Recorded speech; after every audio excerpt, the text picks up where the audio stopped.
The answer was just a boy.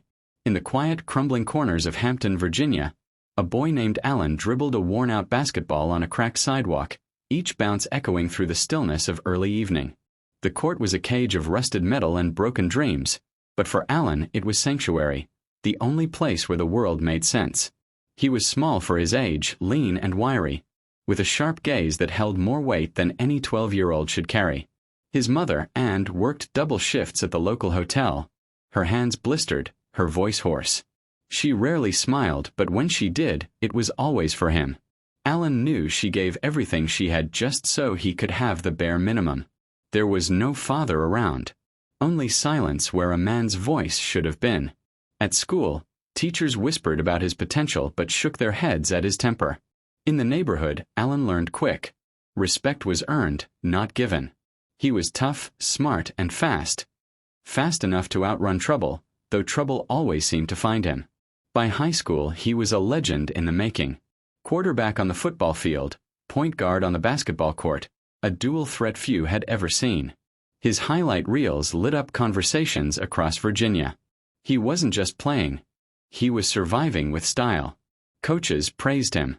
Scouts watched him. Still, the streets kept whispering his name. Then came the night that changed everything. A bowling alley, a fight, fists flying, chaos erupting. Who threw the first punch? No one could say for sure. But Allen was arrested, charged, and sent away. 17 years old. No prior record. No second chances. Just a prison cell and headlines that painted him a villain. In that cold, concrete room, Allen wasn't a superstar. He wasn't the answer. He was just another young black kid swallowed by a system designed to discard him. He stared at the ceiling and thought of his mother. Alone, broken, waiting. But somewhere, deep beneath the anger and betrayal, a fire stayed lit. He dribbled imaginary plays in his mind, envisioned buzzer beaters, felt the crowd even when the silence was deafening. He wouldn't be a statistic. Not now. Not ever. After 4 long months, a pardon came. A sliver of mercy in a world that had shown him none. The headlines faded, but the pain didn't. The court was waiting, and so was the next chapter. Allen walked out of prison with the same pair of shoes he entered with and a heart heavy with unfinished business. He was no longer just a boy. He was a storm waiting to break loose. From prison to promise. Freedom didn't taste sweet when Allen walked out. It tasted like unfinished business. The world had moved on, but he hadn't. The court was still calling, the only place where he could rewrite his name. Then came John Thompson. The legendary coach from Georgetown University didn't just offer Allen a scholarship. He offered him protection, respect, a chance. Thompson, towering and commanding, didn't flinch at the headlines or the baggage. He looked Allen in the eyes and said, "I got you, but don't ever make me regret this." Georgetown wasn't Hampton. It was discipline. It was structure. And for Allen, it was survival all over again. Every practice was war. Every game was proof. He wore his past like armor, channeling rage into speed, pain into precision. His crossovers turned defenders into statues. His first step? Blinding. He wasn't just playing basketball. He was exploding through trauma, moment by moment. The country took notice. Commentators couldn't stop talking about the kid with the heart of a lion and the look of a rebel. Tattoos. Cornrows. Baggy shorts. In a sport still wrapped in polish and pretense, Allen arrived like a shockwave. Then came 1996, the NBA draft. He wasn't supposed to go first. Too short, too risky, too raw. But none of that mattered. The Philadelphia 76ers called his name. First overall pick. The moment felt unreal. A boy who had once sat in a jail cell was now stepping into the biggest arena in the world. His rookie year was chaos and brilliance. Every game, he played like it was his last. Fans didn't just watch him, they felt him. Every drive to the rim was a defiance. Every basket was a rebuttal to everyone who had written him off. Then, one night, it happened. March 12, 1997. Allen Iverson faced Michael Jordan, the greatest of all time.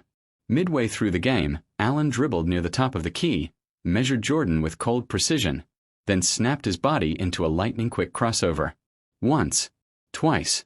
Jordan shifted, stumbled, and just like that, the torch was unofficially passed. That moment wasn't just a highlight. It was a revolution. Allen Iverson had arrived. But with every leap in fame came deeper shadows. Critics whispered about his attitude. The league pushed back on his style. He wasn't the model superstar, and he never wanted to be. Still, his game kept growing. His following exploded. He had become more than a player. He was a movement. Every kid who felt overlooked, every misfit, every dreamer, they saw themselves in him. But storms were building on the horizon. Fame was a double-edged sword, and Allen was about to learn how sharp it could truly become. Practice. You talkin' 'bout practice. By 2001, Allen Iverson was the heartbeat of the NBA. At 6 feet tall, barely 165 pounds, he had no business dominating a league of giants, but he did.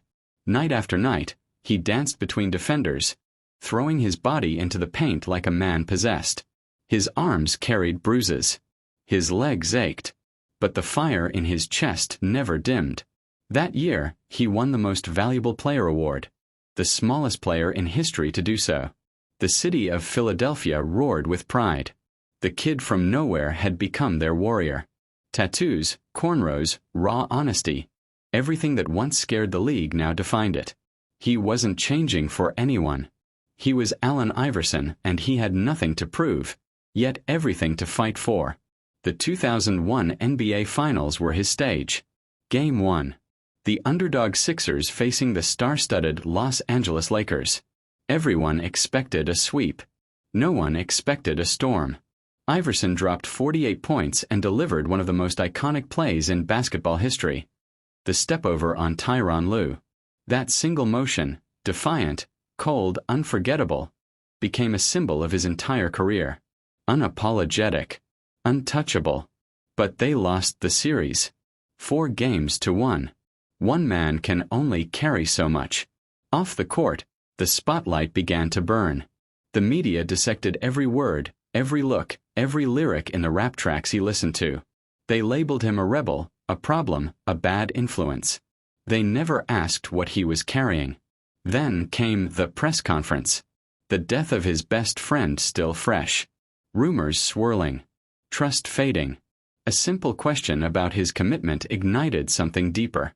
We talkin' 'bout practice. Not a game. Not a game I go out there and die for. We talkin' 'bout practice. The room chuckled. Clips went viral. Jokes were made. But no one heard the pain in his voice. Allen wasn't dismissing the game. He was drowning in it. Behind every highlight was a man trying to grieve, to hold his life together while the world poked and prodded. He wasn't asking for pity, just to be seen as human. The moment became a meme. But in this story, it becomes something else. A window into a soul cracking under pressure. Still, he suited up. Still, he played. And still, he inspired. But cracks had formed in the foundation. His relationship with management soured. Injuries began to pile up. The media didn't let up. The league that once cheered now seemed impatient with his truth. Allen Iverson had reached the mountaintop. But he wasn't built to rest there. Because storms like him don't settle, they move on. The legacy they can't erase. When the final buzzer of Allen Iverson's career sounded, there was no parade. No curtain call. Just silence. He had given everything to the game. His body, his youth, his soul. And in the end, the league moved on without looking back. Brief stints with Denver, Detroit, even a trip overseas. Nothing felt right. The fire was still there, but the world had changed. The system he once defied had no room left for him. The headlines turned cold. Stories of financial struggles surfaced. Rumors swirled of poor choices, lost millions, and an icon left adrift. Critics resurfaced, eager to rewrite his narrative. For a time, it felt like Allen Iverson, once the face of a revolution, was fading into memory. But legends don't disappear. They evolve. He began to appear at games, this time in the crowd. A softer version of the storm he once was. Fans stood and cheered. Children who had never seen him play reached for autographs. The world began to realize what it had almost forgotten. Allen Iverson didn't just play basketball, he changed it. He changed the way athletes dressed, talked, moved. He made it okay to be raw, to be yourself. He brought hip-hop to the hardwood and refused to apologize for who he was. You couldn't market him. You had to accept him. And eventually they did. In 2016, the NBA called him home. The Hall of Fame induction was more than a ceremony. It was a reckoning. Dressed in a black suit, tears in his eyes, Allen Iverson stood at the podium and thanked the people who saved him. His mother, Coach Thompson, the fans. His voice cracked. His hands trembled. And the arena rose as one to applaud a warrior finally at peace. "I want to thank you for believing in me," he said. "Even when I didn't believe in myself." There was no shame. No mask. Just a man who had been to the bottom and climbed his way back, without filters, without compromise. Today, Iverson isn't just remembered, he's revered. Players wear the number 3 because of him. His crossover is studied like scripture. His heart, his hustle, his fearlessness, all immortal. Some call him flawed. Others call him difficult. But those who know, those who really know, call him necessary.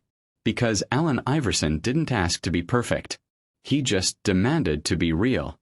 And for a generation that felt invisible, he was the proof that you could be both broken and brilliant, and still matter. On a cracked court in some forgotten neighborhood, a kid lowers his head, shifts his weight, and crosses an imaginary defender. The legacy continues.